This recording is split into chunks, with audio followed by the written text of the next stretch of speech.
Hello, and let me start with a congratulations. You are halfway through the challenge and you should be super proud of yourself. You're doing amazing and I am so happy that you've come this far. So today we're going to talk about Day 6 Daily Surprise Challenge, and we're already on to the second half of our challenge, so keep up the awesome work. The Day 6 Daily Surprise Challenge is to eat slower. But I'm not just going to say, okay, eat slower and I'll talk to you tomorrow. I'm going to tell you 3 tips on how to eat slower. It's really important to eat slower, and here's why. There's your appetite, which is when your belly tells you you're full, and your appestat, which is when your brain tells you you're full. But they're not always on the exact same schedule. Sometimes you eat so much that then your belly might finally feel full, but a few minutes later your brain's telling you that you're stuffed. You've eaten too much. And that's what we want to avoid. We want to allow our belly and our brain to be on the same schedule to tell us when we're full. And the way to do that is to eat more slowly.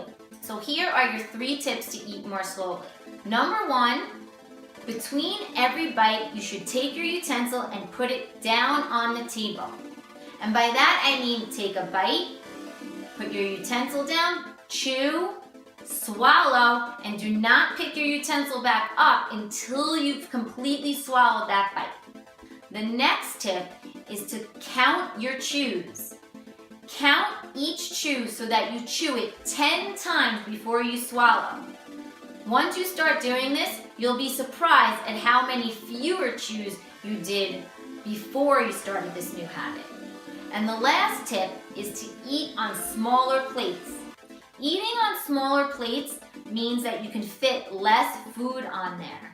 It automatically helps us eat slower because if there's less food on there, we're going to be going at a slower pace to still finish all the food on your plate. Plus, if you're going at a slower pace, then you can see if you're still truly more hungry or if your appetite and your appestat were just on different schedules. So I want you to try these 3 steps for the next couple of meals that you have and see if it makes a difference. I have a pretty good feeling it will, and you'll start to eat slower, which means you'll eat less food and you'll feel better. Okay, check in with me on Facebook for anything that you're thinking, feeling, or observing during this challenge, and I'll see you tomorrow for Day 7.